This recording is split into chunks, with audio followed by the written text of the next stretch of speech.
Bienvenidos a otra emisión de En Jaque, debate, opinión y mucha controversia aquí en Día TV de Claro. Hoy empezaremos hablando de un tema fundamental, clave para muchos ciudadanos, Bogotá, sus problemas, los retos y cómo podrá cambiar, para bien o para mal, el futuro de la capital de los colombianos en los próximos 4 años. En octubre, los bogotanos deciden quién será el nuevo alcalde. También los nuevos concejales, funcionarios distritales, que tienen una misión importante: arreglar una ciudad que tiene problemas de inseguridad, vías en mal estado, un sistema de transporte público catalogado a veces de precario, graves problemas en la movilidad, corrupción y una enorme lista de problemas. Y qué mejor que para entrar a debatir, darle la bienvenida de inmediato a María Fernanda Carrascal, a Manuel Sarmiento, a Holman Morris y a Diego Molano. María Fernanda, caballeros, qué placer y gracias por aceptar la invitación. A usted, muchas gracias. Muchas gracias. Pues mire, cuando hablamos de Bogotá, ustedes, por lo menos ustedes tres, tienen aspiraciones al Consejo. Y ya me interesa más adelante mirar los perfiles. ¿Quiénes son? Bueno, Holman, usted no necesita presentación, ellos también lo conocen y en muchas esferas también, pero conocerlos un poco más a fondo. ¿Qué es Ideas por Bogotá? Cuénteme usted, María Fernanda Carrascal, ¿qué es Ideas por Bogotá? Bueno, Hassan, Ideas por Bogotá es una iniciativa ciudadana. Ideas por Bogotá hizo un ejercicio ciudadano político, más no electoral, hace unas semanas, que fue muy comentado en medios de comunicación, en redes sociales y demás, que fue el lanzamiento de una valla. La valla justamente se puso muy antes, criticada, ¿no? muy También criticada, porque se puso antes del 25, es decir, antes del cierre de inscripciones de candidatos, lo cual suscitó diferentes críticas, incluso la denunciaron ante el Consejo Nacional Electoral, porque según estas personas era publicidad extemporánea, pero pues no se tomaron tampoco el trabajo de esperar un poco hasta el 25 a ver si finalmente sí me iba a lanzar o no me iba a lanzar al Consejo de la Ciudad. No, pero como estrategia política fue muy buena, porque muchos creyeron que usted lo que estaba haciendo era campaña al Consejo, digamos, alguna cosa. Un ejercicio social, político, como bien lo dices. Fue un ejercicio donde, como vuelvo y lo repito, no era electoral, sino político. Entonces lo que buscábamos era ver cómo la opinión pública y los medios de comunicación reciben este tipo de iniciativas. ¿Por qué los ciudadanos tenemos que ser candidatos para que nos escuchen? ¿Por qué tenemos que ser candidatos para tener propuestas o recoger ideas importantes para la ciudad? Creemos que los ciudadanos tenemos el deber y tenemos el derecho de participar en estas elecciones, no como candidatos, pero sí de la mano con los candidatos para que recojamos las mejores ideas para la ciudad. Y vamos a ahondar en ese tema. Pues aquí tiene usted 3 candidatos al Consejo y 3 candidatos por partidos distintos. Vamos a tratar, porque pues por razones obvias, esto es un programa corto en tiempo, la mesa también no nos da para tener 20 o 30 candidatos al Consejo, pero sí trataremos de hacer más programas con más candidatos. Holman. Con casi 800 candidatos. No, pues eso es una, que hay para el Consejo. Eso es una locura. Imagínese usted el reto que eso significaría. Pero mire, usted representa un sector político importante, porque el alcalde de Bogotá pues, está representado en su aspiración también al Consejo. En el caso suyo, pues está el Centro Democrático, está Francisco Pacho Santos aspirando a la alcaldía. Manuel, en el suyo, usted es un hombre muy cercano a Robledo y está aspirando pues con un aval del Polo, que es un sector también donde Clara López tiene una aspiración muy fuerte a la alcaldía de Bogotá y donde representa una izquierda que ya ha estado también en el poder en la alcaldía de Bogotá. ¿Cómo ven ustedes esta campaña? Cualquiera de ustedes puede empezar. ¿Cómo la ven? Bueno, Hassan, yo lo que primero quiero decirte y sobre todo resaltar y saludar, ¿en qué cámara estoy? Esa allá se lo en esta aquí. Esa allá. Lo primero que quiero resaltar de este ejercicio que tú estás haciendo la noche de hoy, Hassan, y de verdad quiero felicitarlo, porque tú estás teniendo en cuenta la voz del progresismo. Yo soy candidato, soy el número 1 en la lista progresista del Consejo de Bogotá, estoy con nuestra candidata al Consejo de Bogotá, a la alcaldía, que es la doctora María Mercedes Maldonado, y yo aprovecho, ¿y por qué resalto esto que estás haciendo? Porque la doctora María Mercedes Maldonado, quien fue secretaria de Hábitat, que fue alcaldesa encargada, con sorpresa estamos viendo que empieza a ser relegada, excluida de los debates. Yo creo que eso no aporta a la democracia. Yo creo que los ciudadanos, ustedes, tienen el derecho a estar bien informados, y aquí hay una opción progresista que le está diciendo a Bogotá que tenemos un modelo de ciudad que queremos que no sea segregada, un modelo de ciudad que busca y propende por el fortalecimiento de lo público, y un modelo de ciudad que ha ganado enormemente en el combate al cambio, y un alcalde en ejercicio, al cambio climático, y hay un alcalde en ejercicio. ¿Cómo es posible que las encuestas, Hassan, le estén diciendo a la opinión y a algunos directores de medios que porque no marcan las encuestas, entonces esa voz debe ser relegada? Eso no aporta a la democracia y, sobre todo, queridos televidentes, no aporta al derecho que ustedes tienen a estar bien informados sobre las propuestas que se están poniendo sobre la mesa en la ciudad de Bogotá. Esa es una partida. A ver, entonces, esta campaña, si la pregunta es, ¿cómo arranca esta campaña? El 25 de octubre, que ya de 25 de julio, que acaban de arrancar formalmente las campañas, estamos viendo que una candidata, la del progresismo, la de la administración en este momento en la ciudad de Bogotá, está siendo invisibilizada, lamentablemente. ¿cómo ve usted la campaña desde el Centro Democrático? Siendo usted la cabeza de lista al Consejo, ¿no? Así es. Por el Centro Democrático. ¿Cómo lo ve? Yo creo que esta va a ser una elección histórica. Una elección histórica porque Bogotá está pasando por un momento fundamental. Es una decisión frente a 12 años de afectación al desempeño de la gestión de gobierno, a la realidad de Bogotá. Y si nosotros en esta elección, en esa definición, no se toma una decisión, Bogotá va para un colapso. Va para un colapso en inseguridad, va para un colapso en contaminación, va para un colapso en confianza. Y pues la decisión que vamos a tener que tomar todos los bogotanos en esta próxima elección es qué tipo de ciudad vamos a recuperar, qué tipo de ciudad vamos a reconstruir. Y aquí hay unas opciones muy claras, unas opciones que presentan los diferentes partidos, 12 años de unos partidos que han estado al frente de la administración, que la han llevado al punto que hoy tenemos, o una opción también que ayude a recuperar las posibilidades de futuro. Hoy, pues, la apuesta fundamental de esta elección es esa diferencia, y los bogotanos van a tener que elegir por una ciudad que realmente retome el rumbo. ¿Cuál es la perspectiva desde el Polo Democrático? ¿Cómo lo ve usted? Nosotros somos muy optimistas por una razón, y es que esta campaña se hace en el marco de una ciudad donde no se les garantizan a los ciudadanos sus derechos.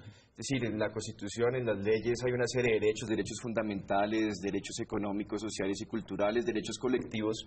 Y en Bogotá se ha construido un modelo que les niega constantemente esos derechos. Y es un modelo que se ha construido desde hace 25 años, por lo menos. Es un modelo donde los derechos no son derechos, sino son negocios, donde el interés particular prevalece sobre el interés general. Yo lo he llamado el modelo Transmilenio, es exactamente igual. ¿Cómo es el modelo Transmilenio? Un oligopolio, las famosas 12 familias, se enriquecen con una de las tarifas más caras de transporte público de Latinoamérica, la cuarta más cara, y con multimillonarios subsidios. O sea, en 3 años el gobierno distrital le ha girado a los operadores privados de Transmilenio y la CITP 1.2 billones de pesos. Y así es en el tema de la energía, y así es en el tema del agua. Estas políticas de privatización le han hecho mucho daño a la ciudad, y una ciudad sin derechos es una ciudad caótica como la que vemos hoy. Pero es interesante lo que usted dice también, teniendo en cuenta que las últimas 3 administraciones, pues 2 y media, porque en alguna medida Gustavo Petro también fue del Polo, ¿no? Pero le hago una aclaración ahí, Hassan. Gustavo Petro se salió del Polo antes de la contienda electoral de hace 4 años. Entonces Aurelio Suárez, que fue el candidato y del nuestro Polo. candidato con un programa muy distinto al de Gustavo Petro. También hemos sido bastante críticos del gobierno de Gustavo Petro. Por ejemplo, no aceptamos que Gustavo Petro haya prorrogado estos contratos tan leoninos de Transmilenio, o que haya implementado políticas para privatizar el espacio público, o el enorme grado de tercerización que hay en el distrito. ¿Eso no lo hizo también, digamos, en su momento Lucho Garzón, o no lo hizo Clara López, o no lo hizo Samuel Moreno? Luis Eduardo Garzón se lo elegido por el Polo Democrático Independiente, que era distinto. Después hubo una fusión y se creó el Polo Democrático Alternativo. Y durante el gobierno de Samuel Moreno, pues ese fue un gobierno que gobernó más con otros partidos distintos a los del Polo. Incluso nosotros fuimos muy críticos del gobierno de Samuel Moreno. Usted puede recordar que Aurelio Suárez presentó una denuncia penal por la privatización de ETV y por la manipulación de las acciones de ETV. Y la doctora Clara López se destacó en esa alcaldía. Recuerden que entró con un nivel de aceptación como del 30% y salió como con el 72-75%, cosa que demuestra que esos 6 meses, a pesar del poco tiempo, fueron extraordinarios durante esa alcaldía. Pero la verdad es que no se pueden dividir 3 periodos. Hay 12 años de un gobierno de izquierda en Bogotá que ha llevado a la ciudad acá. No se puede diferenciar. Pero Diego, yo le invitaría a que definamos izquierda, porque es que me dicen que izquierda es Luis Gerardo Garzón. Por allá la revista Semana dijo que el jefe de la izquierda era Juan Manuel Santos. De izquierda es Angelino Garzón. No, digamos que dentro de la izquierda hay muchas vertientes, y la vertiente que está en este momento del polo, que es una vertiente depurada del polo, porque ya han salido bastantes personas, es un partido que busca echar para atrás todas estas políticas que he mencionado, el modelo Transmilenio. A ver, yo les pregunto a los 4, porque vamos a empezar ya punto por punto a analizar temas de ciudad. Pero antes, María Fernanda, mire, usted no puede negar algo. Así usted diga que usted no está aspirando al consejo, pero usted activamente le gusta la política y lo hace. Y ha defendido, por ejemplo, mucho a Gustavo Petro, de una manera legítima, porque además uno puede defender a quien quiera, eso es totalmente válido, con argumentos lo ha hecho, y ha defendido unas posturas políticas por Bogotá, de un sector político por Bogotá. Lo corrijo antes de que me haga la pregunta. ¿Cómo es? Justamente, son las posturas políticas, son las ideas, es un programa de gobierno por el que voté, en el que creo, en el que creí firmemente y por eso di mi voto. ¿Creí? O sea, ¿ya no cree? No, digo creo. Creí, por eso voté en el programa de gobierno en ese entonces. Son unas políticas que se identifican muy bien con lo que yo pienso. Mis pensamientos totalmente progresistas. Yo me identifico con la izquierda, es verdad. Pero, vuelvo y digo, así se llama el proyecto que yo estoy liderando en este momento, Ideas por Bogotá. Salgámonos de los egos, de los nombres. De acuerdo. En ese proyecto, digamos, entonces tendrá que construir puentes con un sector, digamos, del otro costado, y claro aquí por lo menos hay un exponente del Centro Democrático, y lo respeto mucho y lo reconozco también. Hay críticos del Partido Verde, hay críticos liberales, hay críticos conservadores, de cambio radical, es decir, hay varios sectores. En esa medida, ¿cómo va a ser para promover una idea de construir puentes con sectores tan variados y que critican además de manera tan directa en lo que usted cree? Definitivamente, Ideas por Bogotá justamente se llama así, se llama Ideas, porque queremos salirnos de los nombres, de los egos, de los partidos políticos en general. Creemos que los partidos políticos son necesarios en una democracia, que hay que fortalecerlos, pero también creemos que la ciudadanía hace parte fundamental de esa construcción de ciudad. Por tanto, necesitamos y queremos que los ciudadanos nos aporten todas sus ideas sin importar la orilla en la que se encuentren. ¿Cómo se construyen puentes? Desde el respeto. Es así de simple. Nosotros hicimos la convocatoria para que llegaran las ideas y nos hemos sorprendido mucho porque a pesar de que yo soy una persona que está liderando, digamos que es la cara directa y visible hasta el momento del proyecto, muchas personas de la orilla contraria a mis ideas durante todo este tiempo, y ahí voy a decir directamente del Centro Democrático, algunas personas que son afines, me han puesto algunos mensajes a favor y unos en contra, pero los que me han generado mucha como conmoción y a la vez alegría, son mensajes de respeto diciéndome como somos diferentes, pero se nota que quieres la ciudad, yo también la quiero y vamos a trabajar por la ciudad. Han llegado varios mensajes así. Es que acá hay un tema de Han fondo, llegado ideas de ellos. Y por eso se los pregunto, es porque varios candidatos los he escuchado en sus propuestas y algunos dicen lo siguiente, dicen, mire, el cambio es conmigo y el cambio es con este candidato. Pues es obvio que en campaña política eso es lo que se dice, pero en el Consejo de Bogotá, donde ustedes están aspirando, es totalmente distinto. Porque es que ahí, en algunos puntos, tendrán que estar de acuerdo ciertas alianzas, ciertos temas que pasarán por ustedes como tema de presupuesto, como tema ambiental. Por ejemplo, por ejemplo, ya para entrar en materia, porque yo no quiero, digamos, no quiero enredarme en el tema de los 12 años que propone Molano, ni en el tema que tú dices, Sarmiento, de decir que Gustavo Petro ha sido lo peor. No, yo le quiero decir a los bogotanos que aquí esa cultura de meterles miedo, de que aquí se va a acabar Bogotá, nosotros ya vivimos 8 años de esa política, de que aquí venía el coco y nos iba a tragar, de que viene el castrochavismo. Yo creo que Bogotá es una ciudad suficientemente madura, robusta políticamente, para no comerle cuento al miedo.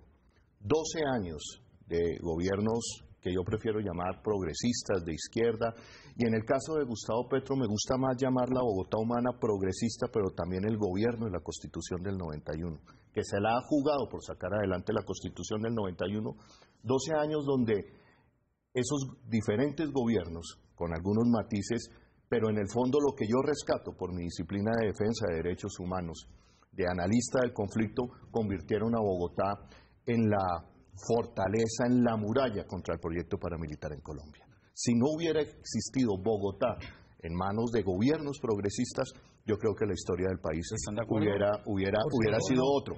Pero para estar de acuerdo en el Consejo de Bogotá, yo creo que hay un tema en el que nos tenemos que poner de acuerdo, Diego, Sarmiento, y tú desde tu think tank, voy a llamar a Ideas por Bogotá, el tema de la movilidad. Los 4 años que vienen para Bogotá, tema puntual, son los de las grandes transformaciones de movilidad. Yo desde el Consejo de Bogotá quiero ser el gran veedor para que el Metro de Bogotá salga adelante. Hoy, bogotanos, tenemos que crearle la institucionalidad al Metro de Bogotá, la empresa Metro. Y paralelamente a la empresa Metro hay que crear una empresa que esté pendiente de los inmuebles, de la compra de inmuebles, de espacios, de predios que van a estar alrededor del metro. Este gobierno había dicho claramente que el metro se hacía en esta administración. Es un gran reto. Ahí estamos viendo tema de transporte público, por ejemplo. El tiempo de promedio en desplazamiento en transporte público, pues imagínense eso, 64 minutos. Hay que mirar lo que es distancias y trayectos. Ahora, lo que les quiero plantear es lo siguiente. Usted dice que le va a apostar a la movilidad, al metro. Mira, no, a ver, y ojo con esto, bogotanos. La movilidad en Bogotá hoy, digamos, nuestra apuesta es movilidad multimodal y sostenible, es decir, sostenible al medio ambiente, multimodal, peatón, bicicleta, trenes, metro y transporte privado, por supuesto. Le prometimos a esta ciudad que íbamos a dejar el metro, pero eso no depende solamente del alcalde ni del Consejo de Bogotá, depende también del gobierno nacional. Ojo con entregaron un cheque simbólico. Pendientes de que no le hagan conejo a Bogotá la nación. ¿Qué quiere hacer usted del Consejo en el tema de movilidad? Pero yo creo que la gran discusión, y yo sí tengo una diferencia frente al tema de lo que va a pasar en el Consejo de Bogotá y lo que va a pasar en esta campaña. La gran discusión es el tipo de ciudad que nosotros queremos para los próximos años. Lo que ha planteado la administración del alcalde Petro es una ciudad, por ejemplo, ha dicho el centro densificado. Y entonces una discusión del POT con todo lo que ha pasado en la ciudad y nos dijeron acá, queremos un centro ampliado. Esa sola decisión hizo que la ciudad en los últimos años incrementara el precio de la tierra, incrementara el precio de la vivienda. Y como no se habilitó suelo, pues hoy tenemos una ciudad que está con una incertidumbre jurídica impresionante. La mayoría de población vulnerable comenzó a construir o a buscar vivienda en Soacha. Una parte importante de los ricos se fueron a vivir a Cajicá, a Chía. La industria se salió a Mosquera, Funza. Y la ciudad vive en una incertidumbre con ese modelo que es imposible de seguir. Ese debate hay que ¿Usted cree, como dicen algunos críticos del alcalde Gustavo Petro, que trató de refundar la ciudad? Claro, y esta ciudad tiene que tener unas apuestas de largo plazo. Esa sola discusión... Una cosa es buscar que la ciudad busque un nuevo modelo de ciudad conforme lo está dictando los nuevos paradigmas en el mundo. Es decir, acabamos de tener paradigmas en el mundo, se están posicionando paradigmas en el mundo de ciudades al medio ambiente. Y el tema del centro densificado, hombre, por favor, el POT no fue aprobado por el Consejo de Bogotá y no lo quisieron aprobar. Es que Holman dice no, que este ha sido como un gobierno distinto y demás. En el punto, por ejemplo, un punto clave para los sectores alternativos, para la izquierda, es no más tercerización laboral, que es terrible, les viola los derechos de los trabajadores de 1000 formas. Es un punto en que he coincidido, por ejemplo, en la práctica, el doctor Álvaro Uribe y el doctor Gustavo Petro. O sea, el doctor Uribe promoviendo la tercerización laboral y en ETV la tercerización laboral se ha aumentado en un 30%. Y la persecución laboral, despidieron a un directivo de ETV por denunciar malos manejos. Pero yo diría que, digamos, en la movilidad en lo que podemos llegar a acuerdos, sí, podemos decir todos del metro y demás. Pero ¿cómo va a ser el metro? Nosotros en el Polo, con la doctora Clara López, estamos planteando metro público y subsidiado. No nos van a llevar el modelo Transmilenio, nos lo van a trasladar ahora para el futuro metro y lo vamos a privatizar. Y en Transmilenio y el SITP, para que haya un buen sistema de transporte que sea eficiente, hay que renegociar los contratos tan leoninos que firmó Enrique Peñalosa. Sí, son contratos que están desangrando la ciudad. 1.2 billones de pesos en subsidios, una de las tarifas más caras. Les eliminan las rutas a la gente, las pero metro, son de 30 minutos. ¿Metro sí o metro 40 no? minutos. Metro sí, sí pero no. público es subterráneo. Subterráneo Con los diseños que están actualmente, porque es que yo trabajé en el Congreso de la República. Allá tienes el primer acuerdo, yo puedo hacer por lo menos entre dos sectores. Nada de privatización, ni un milímetro de privatización. La discusión de fondo aquí con el tema de la movilidad es que nos metieron en los últimos 12 años en un falso dilema, discutir o metro o Transmilenio. No, Bogotá necesita metro. Discúlpeme, candidato. Nos metió el candidato que el doctor Uribe le estaba haciendo campaña, el doctor Enrique Peñalosa. Con todo respeto, Peñalosa ya ha dicho que metro también. Sí, pero justamente, discúlpeme, candidato, con todo respeto, no son los últimos 12 años. Desde que nosotros estábamos en la administración de Peñalosa, venimos hablando, es más, desde los años 70 se viene hablando. 40 fue el primer estudio del metro. En la época de Peñalosa, en 1998, se adjudicó 70% del presupuesto para el metro. Y no se dio porque se prefirió el modelo de Transmilenio con los contratos que ya conocemos, fase 1 y fase 2, que le han generado un detrimento a la ciudad bastante grande. Y a eso sumémosle las losas también, que es un tema muy complicado. Entonces no son los últimos 12 años. El metro se viene hablando hace mucho tiempo. La discusión de metro y Transmilenio le ha generado un daño irreversible a la ciudad de Bogotá. Por esa discusión, pero no lo hacemos. Que tenían que hacer las 16 troncales de Transmilenio. Candidato, pero hacemos o no hacemos metro. Claro que hay que hacer metro, pero lo que hay que hacer es un metro que sea financiado el 70%. El Centro Democrático le estamos diciendo el metro sí, pero necesitamos la garantía de financiación del 70%. Eso es gobierno nacional. Ese es un tema. ¿Usted está de acuerdo, por ejemplo, con el candidato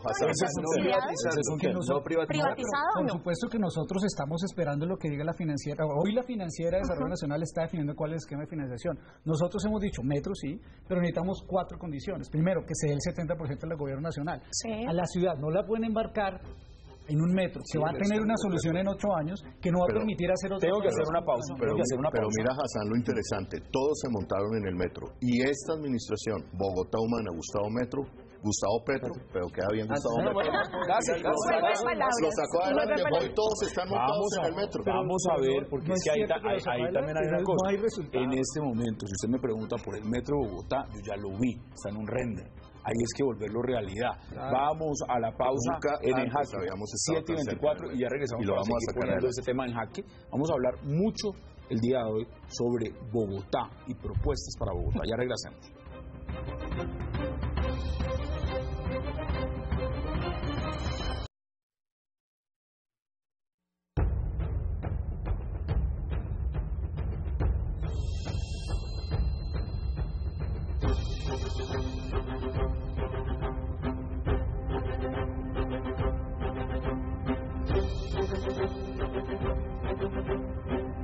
Regresamos en jaque hablando de Bogotá. Alguien que está detrás de una iniciativa muy interesante, María Fernanda Carrascal, Ideas por Bogotá, pero también con 3 aspirantes fuertes al Consejo de Bogotá. Ahí estamos viendo lo que es unas cifras que vamos a estar pasando poco a poco sobre lo que es Bogotá, cómo vamos, que ha dado resultados, un estudio en varios temas, varios frentes de Bogotá. En el tema de seguridad, por ejemplo, hurtos a personas en Bogotá. Entonces dice, en el 2014 robaron a 76 ciudadanos cada día, 2.510 atracos más que en el 2013. Esos índices, esas cifras van cambiando. En el tema de la seguridad, Manuel, ¿usted qué propone? Desde el Consejo, ¿usted qué le gustaría hacer? Para que la gente goce del derecho a la seguridad deben cumplirse 3 requisitos. El primero, que es obvio y que es de largo plazo, es que haya unas buenas condiciones socioeconómicas en la ciudad. El segundo es que las instituciones funcionen de manera adecuada. En eso está fallando la ciudad. Es decir, por ejemplo, el tema del microtráfico, se han identificado las ollas donde están y la policía no ha actuado con la eficiencia que debería actuar. Y además también es preocupante la situación laboral de los policías, que el gobierno de Juan Manuel Santos viene recortando sus derechos. Y en tercer lugar, que es bien importante, es la infraestructura de la ciudad. Y ahí viene un punto clave, que es el alumbrado público. Está demostrado que entre mayor luminosidad haya una zona, es menos probable que se produzcan delitos como los atracos o los hurtos. Bueno, y lo que ha sucedido con el alumbrado público en Bogotá es nefasto, es terrible. Lo tiene Codensa, una multinacional, y a ella le pagamos 135 mil millones de pesos al año para que mantenga un buen alumbrado público. Y no lo tiene, hay que ver cómo están las bombillas. La Contraloría encontró, pero miren una cosa, la Contraloría encontró, en Bogotá hay 334 mil luminarias. Pero en Navidad alumbra muy bonito. Pero miren, en Bogotá hay 334 mil luminarias y la Contraloría encontró que 94 mil, o sea, casi la tercera parte, ya se les había vencido su vida útil y no los habían reemplazado. O sea, ha sido muy deficiente la labor de Codensa en mantener un buen alumbrado. ¿Cuánto de eso depende y tiene repercusión el carrusel de la contratación sobre Codensa y los contratos que se hicieron en la empresa de energía de Bogotá? ¿Tú sabes? La empresa de energía de Bogotá fue privatizada en el 97 por el doctor Antanas Mocos. Y Codensa estoy preguntando concretamente sobre el carrusel de la contratación. El carrusel de la contratación no ha tenido incidencia en el tema de Codensa. ¿Cuál es la denuncia del carrusel de la contratación en el tema de Codensa? Pero no te pongas. No. El carrusel yo creo que tú vas a renovar eso que pasó en el polo, en el carrusel de la contratación. ¿Cuál es el tema del carrusel de la contratación? La incidencia en el carrusel de la contratación tiene que ver con algunos contratos que se encontraron con ese tema de luminarias. Hoy te quiero decir, Manuel, no sé si no te has dado cuenta, hoy buena parte de la ciudad de Bogotá tiene iluminación LED. Holman, y comparto contigo de que seguridad es igual a luminosidad. Ahora, que quisiéramos que toda la ciudad tuviera hoy LED. Es que usted está incurriendo en una equivocación. El carrusel de la contratación se robó el fondo de seguridad. Eso tiene un impacto con la seguridad. Una equivocación en la el fondo de seguridad. Hay un estudio que se le debe a la ciudad. Hay un estudio que se le debe a la ciudad que es el impacto del carrusel de la contratación sobre la ciudad. Vamos a hablar pero una interpelación es que prometieron implementar o instalar 33.000 bombillas LED, que es una mejor tecnología, más luminosidad y todo. En abril de este año iban apenas 5.000. O sea, las denuncias que hay sobre ¿Tú has gerenciado alguna vez una entidad pública? No. Yo sí.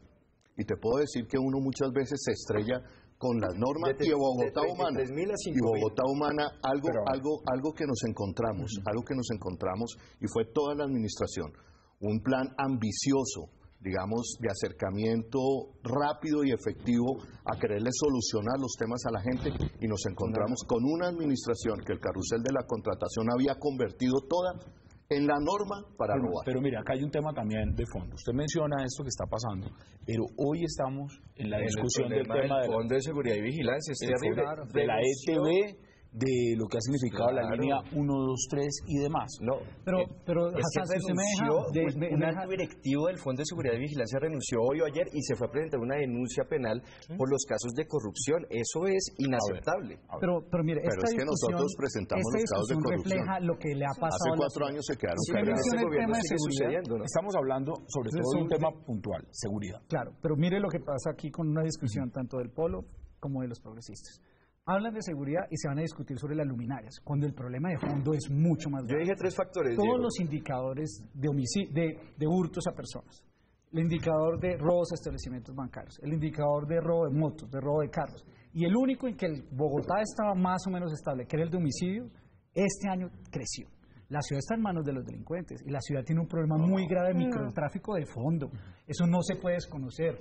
Esta ciudad, por no reconocer el problema de microtráfico, que hay hoy 600.000 millones de pesos en el mercado de microtráfico en Bogotá. Le tiene un estudio del Fondo de Inversiones. Mira, eso lo está haciendo. Diego, eso hoy está robando una se lo dijimos al ministro de Defensa. Pero es un tema, de seguridad de fondo. Cuando plantean los temas de seguridad y se van a discutir sobre los temas de fondo, hay que discutir esos temas. Se lo dijimos al ministro de Defensa, se lo dijimos públicamente. El caso del microtráfico en Bogotá está desbordado y empieza a ser no microtráfico, sino grandes cadenas de tráfico grande, pesado en la ciudad de Bogotá. Pero es que la ciudad de Bogotá no puede seguir dependiendo, su policía, la policía de la ciudad, no puede seguir dependiendo de directrices a nivel nacional. El pie de fuerza de policía hoy no se compadece con el que debería tener una ciudad de más de 10 millones de habitantes. Ahora, entonces, pero quedamos amarrados a lo que dice y designa el Ministerio de Defensa. Pero por eso, mire Bogotá necesita más policía, pero hay algo que se ha pretendido invisibilizar, que me parece, y en eso estoy de acuerdo con el doctor Sarmiento, que es una de las variables que más puede evitar violencia e inseguridad en una ciudad, que es la inversión social. Bogotá ha sacado en estos últimos años, bajo esta administración, 500.000 bogotanos de la pobreza absoluta. Y eso tiene una repercusión sobre la seguridad. Porque esa es la discusión de fondo. A mí, desde ayer está esa discusión. Hemos sacado 500.000 personas de la pobreza. Si han sacado 500.000 personas de la pobreza y se supone que es la pobreza la que origina la inseguridad, ¿por qué no han bajado los índices de inseguridad? Yo le puedo decir ¿Cuál es la razón por la que no hayan bajado? Primero, porque la discusión de seguridad no es un problema de que la pobreza justifique la inseguridad. Eso no puede ser así. La seguridad tiene que ser un valor democrático. El alcalde se tiene que responsabilizar de los temas de seguridad. Hacer inversión en seguridad, hacer inversión y que candidatos, recuerden ustedes, tenemos una lectura diferente sobre el tema de candidatos, recuerden ustedes que la inseguridad no solamente se da por temas económicos, por temas socioeconómicos, sino también por temas culturales. A mí me llama la atención desde la ciudadanía porque en esta mesa no se ha discutido algo de fondo que es tan trascendental como la cultura ciudadana como política pública. No, pero eso se acabó. Un momento. Ya no existe. No, pero debería haber continuidad. Uno de nuestros objetivos, y digo nuestros objetivos porque se supone que deberíamos trabajar como ciudadanía, candidatos que aspiran al Consejo por la ciudad, justamente, es que la política pública, la cultura ciudadana vuelva a ser una política pública y se continúen las nuevas y las buenas prácticas que hemos perdido, por ejemplo, como esta. Vean algo muy importante, y es que la violencia intrafamiliar, por ejemplo, está generando también homicidios en la ciudad, ¿sí? Incluso suicidios de niños entre 10 y 14 años, que de hecho son cifras que tiene como tal medicina legal. Y ese tipo de hechos no entiendo por qué no lo están viendo los candidatos, o de pronto ustedes sí lo están viendo, le voy a contar algo que ha pasado es por lo menos increíble. en este periodo, ¿no?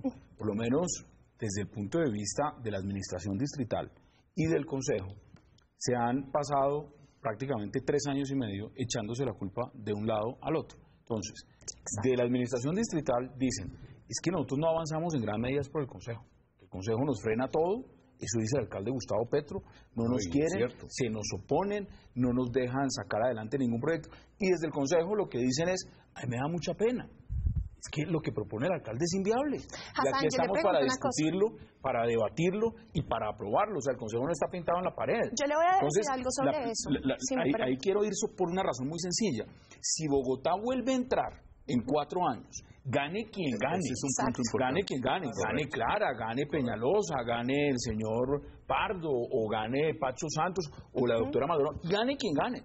Si lo que vamos a encontrar es 4 años más de un consejo frenando o enfrentado, o una alcaldía criticando al consejo porque no le aprueba, pues mire, Bogotá no va a progresar jamás. Ahí está la consulta antitaurina como ejemplo que se puede, que puede trabajar la administración con diferentes sectores, diferentes concejales, que son incluso también de diferentes partidos. Sí, pero no podemos desconocer algo. Mira, hay un estilo de gobierno. El alcalde Gustavo Petro tiene su estilo, también lo tendrán todos los demás, claro. Pero no se puede desconocer que aquí el discurso político ha polarizado en gran medida de bando y bando lo que es la función administrativa. Pero yo te hago una pregunta como buen periodista que eres. ¿Tú no crees que el hecho de que Gustavo Petro, Carlos Vicente Herrú y otros hubieran denunciado el carrusel de la contratación, que hoy ha llevado a cabezas visibles de otros partidos como de Cambio Radical, como algunos miembros del Polo, de liberales, de la U, los ha llevado a tener una investigación y en el peor de los casos a la cárcel? ¿Tú no crees que eso generaba una pugnacidad en el Consejo que llevara más allá de hacer control a hechos de cobrar venganza por esos hechos? No, eso no se puede desconocer. Eso es totalmente válido. Eso afectó la labor del Consejo. Al mismo tiempo también se ha cuestionado mucho a alguien que fue tan cercano a Gustavo Petro como Carlos Vicente Herrú, que diga, mire, yo en alguna medida me tuve que alejar, porque si algo vi de la administración Petro es que muchos de los esquemas de corrupción en la contratación no desaparecieron. Yo no diría que muchos, yo diría que se mantuvieron en algunos focos de corrupción, y eso no se puede negar. Eso no se puede negar. Por las y se han denunciado. Es decir, uno de los mejores casos es el funcionario del Fondo de Seguridad que llega descubre y sale inmediatamente. Hagamos de cuenta que mañana gana la alcaldía, que mañana gana... Lo hicieron renunciar, o sea, lo echaron. Lo hicieron renunciar porque él no quería prorrogar ese convenio con la ETB, y la ETB parece como una fachada, porque hay que ver quién es el subcontratista. Y él renuncia no porque me voy, sino porque les dicen desde la alcaldía mayor. Él lo que dice es muy claro, mire, dice, acá hay algo que no me gusta, dice, la Contraloría además está denunciando que hay unos vicios, hay unas cosas que no corresponden, yo no firmo y me dicen, o firmo o se va. Así es, y Hassan, para volver un poco al tema de las relaciones del Consejo y el alcalde mayor, pues no es cierto que le hayan negado todo, le aprobaron el plan de desarrollo, los presupuestos, le han aprobado proyectos, le han negado algunos, pero le han negado la Caracas, que sigue rota. Le han negado proyectos en lo que yo creo que debían negarse. Por ejemplo, el POT le quitaba predios a la Universidad Nacional, al Hospital Santa Rosa, al Hospital Universitario Nacional, para que ahí llegaran grandes inmobiliarias, el doctor Sarmiento Angulo detrás con sus negocios inmobiliarios. Eso fue correcto, por ejemplo. El POT que se le negó a la ciudad de Bogotá, lamentablemente, es uno de los POT más avanzados que se ha podido hacer en la historia de la ciudad de Bogotá. La Nacional no creen eso. Pero hay otros que sí creen. Hay dos problemas que se reflejan el tema de por qué Bogotá está en la situación que está. Uno, una discusión, una relación demasiado tirante, pero además con posiciones realmente muy fuertes frente al Consejo y las decisiones del Consejo, donde la administración justifica muchas veces su improvisación y su falta de ejecución porque no le aprueban las cosas, o depende del gobierno nacional o depende del consejo, y siempre la justifica. Sé que hubo una relación difícil, pero eso es parte del arte de gobernar y de aprender a manejar un consejo, generar coaliciones, desarrollarlo, eso es parte. Es que es la única forma. De la democracia. O sea, pero no, eso no puede justificar la falta de ejecución y de gestión. La gente quiere que le solucione el problema del hueco, la gente quiere que le pero eso sí parte de la responsabilidad del consejo y es muy complicado. Yo les voy a poner un caso acá que todos los bogotanos vivimos a diario. La Caracas está, discúlpenme la expresión, pero está rota, rota completamente. Y se pasó dos veces el proyecto y el Consejo no lo aprobó. Vuelvo y repito lo que les decía hace un momento. ¿Por qué la consulta mal llamada antitaurina para mi forma de ver? Porque finalmente en esa consulta tanto taurinos como antitaurinos tendrán los mismos derechos, el mismo derecho de participar. Entonces, esta consulta, porque ahí sí se pudieron poner de acuerdo. Yo creo que el reto de este nuevo consejo, el reto de esta nueva administración, pero el reto de esta nueva administración definitivamente y el nuevo consejo, es fijarse objetivos comunes, como este, por ejemplo, y bajo ese criterio luchar por ellos. No tienen que estar de acuerdo en todo. Y le doy la palabra de inmediato, porque además quiero que planteemos algo que es muy, muy importante sobre el ejercicio de lo que es el consejo. Miren, el carrusel de la contratación dejó estragos, eso está clarísimo, pero la pregunta es cómo se puede blindar desde la perspectiva de ustedes para que eso no vuelva a ocurrir en Bogotá, o por lo menos tratar de evitarlo. Vamos a la pausa en Jaque y regresamos para seguir debatiendo sobre Bogotá, temas puntuales con aspirantes al Consejo y con ideas por Bogotá. Ya regresamos. Gracias.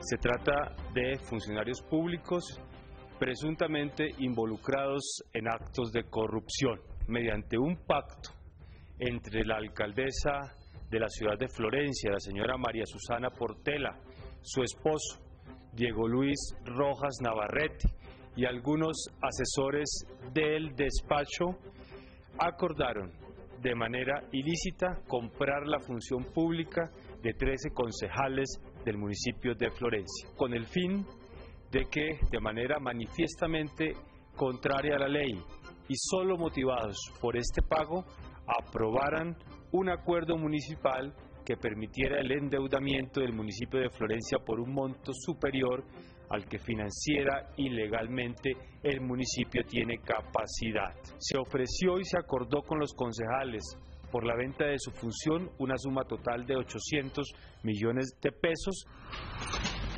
Regresamos en Jaque. Queríamos ver esa declaración, esa perla. Usted ha dicho muy para bien, que no nos pase. ¿Por qué? Porque eso es en Florencia, la alcaldesa con el esposo y 11 concejales. Pero es que el presupuesto de Bogotá el próximo año ustedes me pueden corregir, creo que son 17 billones de pesos.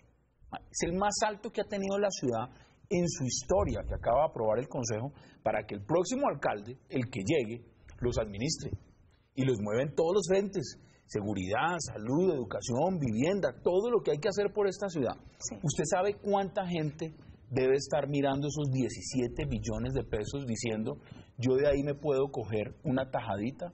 A mí me interesa un contrato de estos, a mí me interesa es robarme la plata de la salud de los bogotanos, de la iluminación, De los niños. de todo. Sí. Entonces, a mí sí me interesa, como a muchos, creo que usted también, María Fernanda, Claro que de la sociedad civil, y nos lo escriben al Twitter, es que quien llegue al Consejo, pues no importa su ideología, que Ajá. venga a trabajar por Bogotá, De que acuerdo. venga a Yo quisiera contribuir. decir algo antes de eso. Exacto, exacto, Hassan.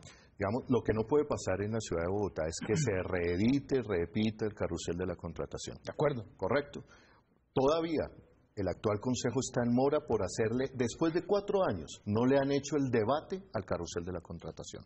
Ojalá la Fiscalía, y en eso yo creo que los tres estamos de acuerdo, ¿cómo es posible que después de 4 años de la denuncia hoy no sepamos que esos concejales investigados sí están condenados o no van a ser condenados y estén haciendo hoy campaña política? Pero mire el caso Yo de también Michelle estoy de Tapia, acuerdo. mire el caso de otros contratistas. ahora lo que yo te quiero decir también con respecto al Consejo de Bogotá y lo que fue esta relación en estos 4 años, mira, yo fui parte de la administración, yo fui gerente de Canal Capital. Hoy Canal Capital es la 4ª entidad más querida por los bogotanos. ¿Cómo fue su relación con los concejales? No, terrible. Mira, yo te voy a decir, salía en el noticiero de Canal Capital una nota del carrusel y al otro día estaban en mi oficina 3, 4 derechos de petición pidiéndonos toda la contratación del canal en represalia a esa nota. Con el señor Javier Palacio. El señor Javier Palacio, si fuera porque generar titulares, así sean falsos, lograba que ese concejal fuera la estrella del Consejo, ese sería Javier Palacios. Me armó debate sobre la base de mentiras que me tocó ir y dedicar semanas enteras en el Consejo de Bogotá con pruebas a desmentir las mentiras que él había fabricado y que lamentablemente se convertían en titulares de prensa que uno ya no podía detener. ¿Qué va a hacer usted? Y se lo pregunto puntual. Señor Diego Molán, ¿usted qué va a hacer para tratar de permear, frenar, evitar que se dé un robo masivo a Bogotá desde el Consejo? Yo creo que, mire, este hecho de Florencia es lamentable, pero uno dice, esto en Florencia pasó porque Bogotá, que es la capital del país, se convirtió en referente de un tema de corrupción que es el carrusel. Y eso, si la gente en todos los municipios del país dicen, si en Bogotá lo hacen, aquí ¿por qué no lo vamos a hacer? Organicemos el alcalde con los concejales para mirar cómo cuadramos las decisiones. El gran reto que tenemos en el próximo Consejo precisamente es tener una lógica política diferente. Por eso el Centro Democrático está presentando un tema de innovación importante para la democracia, que es una lista cerrada. Una lista en donde la gente va a votar por un partido, por un equipo de gente que se ha preparado. ¿A usted les funcionó ahora el legislativo? Nos funcionó en el legislativo, nos funcionó y Pero esperamos que nos funcione. Y lo que queremos básicamente es poderle decir a la gente, mira, que hay un partido que se ha preparado, que tiene unas ideas, que tiene unas propuestas, que tiene unos principios, que cree en la autoridad, que cree en la seguridad, que cree en la familia, que apoya la decisión de seguridad. Las encuestas ahora a ustedes va a no permitir una relación diferente. ¿Cuál es el problema que tiene hoy el alcalde y los secretarios y directores? Tienen que lidiar uno a uno con los concejales para trabajar y para... Les voy a dar un Este tema, pronóstico cada a funciona nivel, diferente un el Consejo. pronóstico a nivel de foto. A nivel de foto. Las fotos me refiero a una encuesta. La última encuesta. Esas encuestas cambian en cualquier momento. Y el que está abajo se puede yo creo subir. en la del 25 de octubre. Bueno, esa es muy importante. Esa es la más importante. Esa es la encuesta. Pero si la encuesta fuera hoy, no para el Consejo, para la alcaldía, pues ustedes están peleando la alcaldía. Así es. Ustedes están peleando la alcaldía. Ustedes están por fuera y ustedes están por fuera. Esa es la realidad de hoy, de la foto de hoy. En el Consejo será otra cosa. En esa medida, usted podría estar diciendo que virtualmente pueden tener alcalde. O sea, tendrían un gobernante con el cual trabajar desde el Consejo sería más fácil. Pero entonces se la va a poner al revés. ¿Usted cómo está dispuesto a trabajar con un alcalde progresista? ¿Está dispuesto a trabajar con un alcalde del Centro Democrático? En el pueblo no somos ni sectarios ni dogmáticos. Si hay puntos de vista en los que nos podemos poner de acuerdo, lo hacemos. Y así ha sido el ejercicio del senador Robledo en el Congreso y el representante Germán Navas. Si todos coincidimos en exigir la renegociación de los contratos de Transmilenio y del SITP, pues nos unimos, porque nos vamos a separar por eso. O si hacemos el debate del carrusel de la contratación. También, y no solo, porque también me quiero, por supuesto, porque es que, o sea, hay que renovar el Consejo de Bogotá. El Consejo de Bogotá está en una situación crítica. No califíquelo. Y hay que ir al Consejo de Bogotá y se tiene que renovar. Y en el tema de la corrupción tenemos que actuar como veedores. Y la idea es seguir el ejemplo de Robledo y de Navas, o sea, denunciando la corrupción, de hacer veeduría, no solo lo que pasó en el carrusel de la contratación, lo que pasó atrás y las responsabilidades también que tienen que ver con la corrupción de este gobierno. Así al doctor Holman no le guste que uno señale actividades corruptas en este gobierno, ahí están los hechos, lo que pasó con el Fondo de Seguridad y Vigilancia y lo que pasó antes. Así que, y yo creo que en eso coincidimos, Holman, están bienvenidos los señalamientos, lo que no pueden pretender es que ustedes den clases de moral cuando tienen el tema del carrusel de la contratación. Por eso le estoy diciendo, el acuerdo tiene que ser que vamos a ser veedores de todo, y de todo, del carrusel de la contratación y de lo que sucede en el gobierno de Gustavo Petro. Usted se imaginó desde afuera, y se lo pregunto y ya le quiero dar la palabra también a María Fernanda, que la pelea interna, pues, entre la izquierda fuera tan fuerte, porque es que la izquierda por Bogotá está peleando la alcaldía desde dos sectores distintos. Por supuesto, y básicamente eso es lo que refleja es que hay una ciudadanía, hay una ciudad que quiere un cambio y hoy están disputándose cada uno, asignándose responsabilidades para demostrar que no fueron parte responsable de este caos. Pero seguro, Diego, que Bogotá no quiere ni cambio radical, que es el que está dejando morir los niños en La Guajira, ni el Centro Democrático, que tiene un tema de derechos humanos. No, porque además, es que las políticas, pero es que yo voy a plantear una cosa. Mire, Diego, uno de los grandes problemas de Bogotá es su atraso productivo, su quiebra de su industria. Y esa quiebra de la industria que ha caído, lleva 3 años seguidos decayendo, se ve a las políticas del doctor Álvaro Uribe Vélez. O sea, esos tratados de libre comercio que él decía, hoy vienen quebrando la industria bogotana. En el semestre pasado, ustedes en el Polo y ustedes en la Alianza Verde, ¿quién fue el único partido que salió a defender al sector privado para que no le colocaran más impuestos ante lo que se venía? Votaron la Alianza del Pacífico, votaron el TLC de la Alianza del Pacífico, y no solamente eso, para mover el TLC con Estados Unidos. Cuéntenme ustedes de afuera, porque estamos en la recta final, ustedes de afuera. Bueno, desde afuera, yo les quería hacer 2 reflexiones. La primera, ¿cuál renovación? ¿Hay una renovación real del Consejo?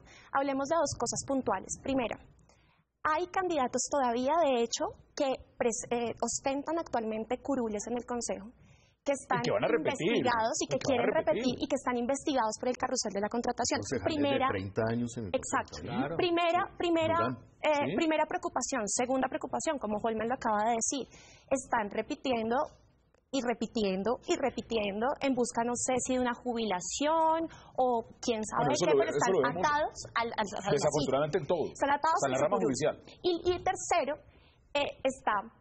Por un partido está el hijo del expresidente, por el otro está el hijo del exgobernador, por el otro está el hijo y el hijo y el hijo y el hijo, y finalmente, ¿de cuál renovación estamos hablando? Ahora, es totalmente preocupante esto.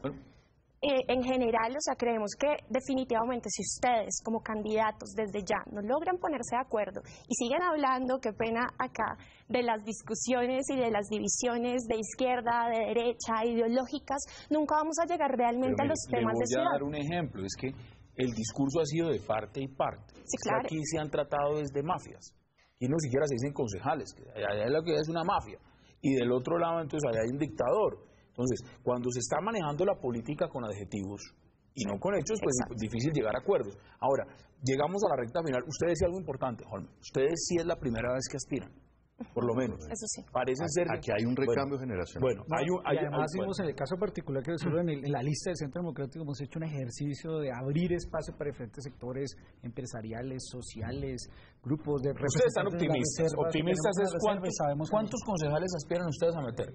Pues la verdad es que nosotros sabemos que contamos con 1.100.000 votos que la vez pasada votaron por el Centro Democrático porque creen unas propuestas de seguridad, creen unas propuestas de renovación. Que esos votos traducidos en nombres propios, ¿cuántos concejales son? Pues nosotros esperamos tener una bancada de 10 concejales como mínimo en el Congreso. Eso sería, mejor dicho, no lo sé, ¿no? ¿Cómo están ustedes en sus cuentas? Pues nosotros, así como el doctor Molano dice, nosotros... En el progresismo hicimos un esfuerzo por una lista que trajera nuevas ciudadanías, es decir, una lista que representara nuevos aspectos de la ciudad de Bogotá, el movimiento ambientalista, el movimiento animalista, el movimiento LGBTI. Esas son las nuevas ciudadanías y sobre todo el movimiento ambientalista que empieza a dictar, digamos, el orden de las nuevas agendas. Toros para ustedes agendas no. en Toros las ciudades. Su visión del Congreso, del Consejo, no. La muerte, la barbarie. La muerte, listo. No, eso no va con nosotros. ¿Toros sí o no? Nosotros estamos apoyando la ¿Sí o decisión no? que tome la consulta antitaurina. Lo que decía la consulta antitaurina. ¿Ustedes, toros sí o no? Tengo muchas reservas con la consulta porque la democracia plebiscitaria prohibitiva, es decir, que prohíba derechos, me parece que no es una vía adecuada. ¿Uber sí o no en Bogotá? No, se tiene que regular. ¿Uber sí o no en Bogotá? Yo creo que aquí la gran discusión de Uber, precisamente por eso me parece que eso es un tema que debería estarse discutiendo en el Consejo de Bogotá, porque aquí está cambiando la economía. Pues que no le quiero meter la mano en la ministra de Transporte. Por eso, nadie quiere meter la mano, pero es una realidad que está pasando. Si usted llega al Consejo el 25 de octubre y no está regulado por el Ministerio de Transporte, ¿Uber sí o no? No, yo creo lo que está poniendo de hecho hoy Uber es que la forma como funcionan los taxis en Bogotá tiene que cambiar. ¿Uber sí o no? Movilidad sostenible, movilidad multimodal, fortalecimiento del transporte público, sistema integrado de transporte. En este momento, ya para finalizar, ¿quién está en jaque en Bogotá? ¿Quién está en jaque? La ¿Quién está en ciudadanía si no participa. Es la ciudadanía. La ciudadanía quien está en jaque. Entonces la invitación que está haciendo desde afuera es salgan a votar y escojan candidatos. No solamente salgamos a votar, participemos del debate, pongamos en la mesa los temas de ciudad. Me parece importantísimo que empecemos a hablar sobre ciudad-región, que empecemos a hablar sobre ciudad inteligente, que empecemos a hablar sobre la gobernanza del agua. Más allá de los temas de percepción como son seguridad o movilidad, hay que aterrizar temas más técnicos de la ciudad. Digamos que la discusión se ha ido mucho en quién gana la alcaldía y no se han preocupado por el otro pedazo, el otro 50% del ponqué, que es quiénes concejales van a ser los concejales. Claro que sí, es importantísimo que los ciudadanos, que los bogotanos le pongamos el ojo a los candidatos al consejo, ayudemos a la construcción de esos un gran consejo y que se escoja un gran consejo que trabaje por la ciudad y no por ellos. ¿Quién está en jaque? La ciudad y los ciudadanos, con esa negación de derechos constantes, con un modelo de ciudad muy neoliberal, es imposible que disfruten sus derechos. Y si a eso le sumamos la política nacional de este y los anteriores gobiernos que destruyen el aparato productivo de la ciudad, estamos muertos. Hay que comenzar a reversar eso y para eso es esta nueva generación política. No sé, o sea, con todo respeto, Manuel, es que usted habla de los pasados gobiernos. Cuando usted habla de los pasados gobiernos, por lo menos los últimos han sido... ¿no? Pero mire, o sea, somos tan francos con la ciudadanía que reconocemos y criticamos lo que han hecho pasados gobiernos y, repito, el pasado no fue un gobierno del pueblo. ¿Quién está en jaque? En jaque, desafortunadamente, en Bogotá están unos niños, unas niñas, unos jóvenes que están a merced del microtráfico, de las bandas de la delincuencia y unos padres que viven con miedo en la ciudad. Y por ello tenemos que asegurar trabajar por una ciudad que les dé oportunidades, que les dé seguridad, que les dé tranquilidad, que les permita vivir felices aquí en esta ciudad. Holman, ¿quién está en jaque? En jaque están los que pretenden inculcarle a los bogotanos que esta ciudad es el desastre, que esta ciudad es el miedo absoluto y que no quieren ver los logros, por ejemplo, en el tema de pobreza multidimensional que se han logrado en la ciudad de Bogotá, que es un logro importantísimo resaltado a nivel mundial. Y en jaque están también los que pretenden lamentablemente invisibilizar y negar la voz progresista. Bueno, esas son las posiciones. Mi deseo, y se los digo ya como desde afuera, que ojalá los tres lleguen al consejo, que hagan una gran labor, porque si algo se necesita es gente nueva, gente con ideas y gente de todas las vertientes políticas. Y que la ciudadanía participe. Bueno, esas son las posiciones. María Fernanda Carrascal, gracias por aceptar la invitación. Muchas gracias. Manuel Sarmiento, mucha suerte y gracias. Gracias. Diego Molano, igual. Muchas gracias. Juan Morris, un placer. Gracias, Hassan. A ustedes, gracias por acompañarnos. El debate sigue abierto en las redes. @enjaquedía.tv es nuestra dirección en Twitter. Recuerden, no se preocupen si no vio esta emisión en vivo a las 10 de la noche o mañana a las 12 del mediodía. Gracias por acompañarnos.